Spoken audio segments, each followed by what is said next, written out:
завтра будет отмечаться памятный день принятия нашими предками ислама в Булгарии. Да, в этом году из-за того, что дата совпадает с месяцем Рамадан, эта дата немножко была опережена, то есть проводится раньше времени. Хотелось бы напомнить, что это не зря эта памятная дата отмечается нами, потому что тот народ, который не чтит своих предков, этот народ никто не будет чтить, этот народ должен это знать. Если он не будет уважать их достижения, успехи, их самих никто не будет уважать. Это каждый народ должен это знать. Наши предки ислам приняли в 922 году официально. По свидетельствам, которые обрывочно сохранились, через столько цензур проходя сохранились, по свидетельству Ибн Фадлана, к тому времени, когда наши предки ислам приняли в 922 году по христианскому католическому летоисчислению, у них были мечети и медресе, функционировали. И не только это, было очень много ученых, грамотных людей. Это, между прочим, того, кто написал свою летопись, очень даже поразило. Многие путешественники это отмечали, те люди, которые жили в те времена. Но мало кто задумывается, какой же это был год по хиджре. Это был год 310 год по хиджре. Это середина месяца Мухаррам, то есть начало 310 года было. Вы все знаете, Мухаррам является первым месяцем в летоисчислении по хиджре. Вдумайтесь, наши предки приняли ислам через 310 лет со дня переселения пророка Мухаммада, алейхиссалату вассалям, из Мекки в Медину.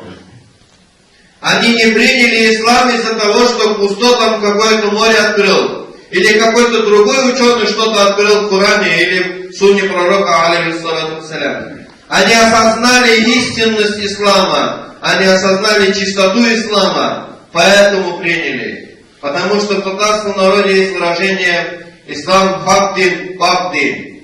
Ислам истинная религия, ислам чистоплотная религия. И это немаловажный факт для нас. И мы должны это уважать. Потому что принять ислам в те времена было актом реального героизма и подвига. Когда нет никаких доказательств, кроме самого Корана, который цитировали проповедники, и нет никаких доказательств правильности, кроме как исполняемые самими проповедниками сунны.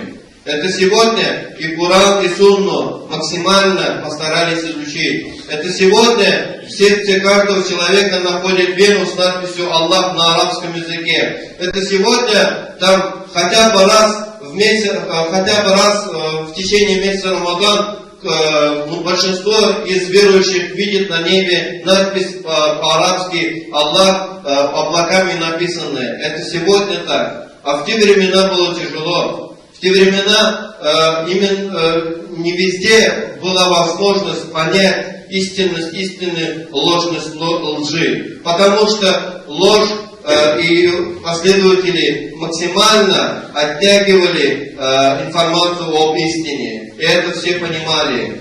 И мы должны, каждый из нас, благодарить наших предков и просить у Аллаха за них прощения, и просить у Аллаха за них джаннат, рай, потому что они, ислам приняв, нам облегчили многое. Нам облегчили исповедание ислама сегодня. Они когда приняли, 1000 с лишним лет тому назад приняли, и сегодня нам облегчили. Потому что если бы они не приняли, нам сегодня истину понять было бы еще сложнее. Мы это должны понимать. Мы это должны не забывать. Мы за это должны быть благодарны. как люди благодарные, как равные благодарные, потому что в судный день мы будем со своими предками вместе вровень стоять. Наши потомки с нами вместе вровень будут стоять, и каждый будет за себя нести ответ. И тот, кто хаял предков, и тот, кто говорил, что они ничтожеством занимались, и тот, кто говорил, что они были, что это не было никакого подвига в их делах, это же Аллах Субхану Тааля в судный день раскроет и даст это выдать. И как мы будем смотреть нашим предкам в глаза? Как мы будем перед ними, наша совесть будет какова? Они же нас спросят: мы намаз читали, уразу держали, а ты когда на намаз встал?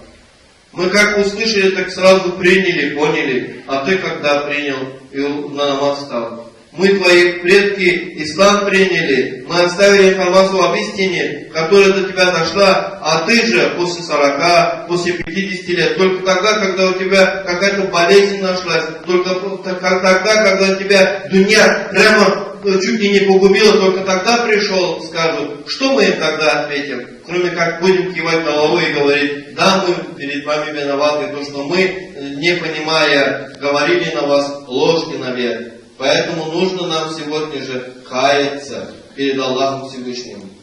Потому что наши предки ислам приняли не показушно, они приняли от всей души, искренне и максимально, что могли, совершать старались. Они ислам приняли с верой в Аллаха и в судный день, с верой в ангелов и пророков, с верой в книги и в судьбу, в тагдир, то, что это истина. И что они приняли все столпы веры, без исключения. Они исключили все сектантские порывы, которые могли появиться среди них. Они полностью приняли ислам в том виде, в котором посланник Аллаха, саллаллаху алейхи вассалям, передал. Они приняли ислам с намазом, и с уразой, и с постом. Они приняли ислам с закатом и с хаджем. И в этом они были тверды. Да, мы сегодня, даже в советское время, даже в постсоветское время, мы не бросили многие столпы религии. Тот, кому было суждено, он хадж совершал даже в советское время из наших предков. Да, были многие люди, да, в советское время уразу держали. Да, многие были люди, которые даже в советское время закат платили. Да, были люди, которые даже в советское время садака давали. Но у нас единственное, что мы потеряли, к сожалению, это намаз. Намаз, пятикратный намаз, который наши предки до нас довели. Буквально до 1930-го, до 1940-го, до 50-го года жили люди, которые, пропустив хотя бы один намаз, плакали за то, что они пропустили намаз. Да, они по объективным фактам, к сожалению, их не стало к 50-м годам прошлого столетия, согласно христианскому летоисчислению. Поэтому я хотел бы сказать, что нам самим нужно покаяться и не осуждать тех, кто чтит память подвига людей, которые приняли ислам в таких непростых условиях, а самому себе сказать: что же я сделал хорошего? Что же я сделал хорошего, чтобы быть достойным тех героических предков своих, которые мне оставили наследие? Оставили наследие, а что из этого наследия я реализовал? Если я ничего не реализовал, стыдно. Если я реализовал что-то, и это около 10% из того, что оставили, это попытка оправдать себя. А если я 100% постарался реализовать, старался на этом пути, и это будет свидетельствовать не кто-то, а сам Всевышний Аллах будет свидетельствовать, что я старался, тогда будет судный день оправдания нам всем, что мы действительно старались быть праведными, старались быть честными, старались быть искренними и старались молиться, старались поститься, старались закат выплачивать, старались просто быть верующими, от которых есть польза и нет вреда. وصلى اللهم وسلم وبارك على سيدنا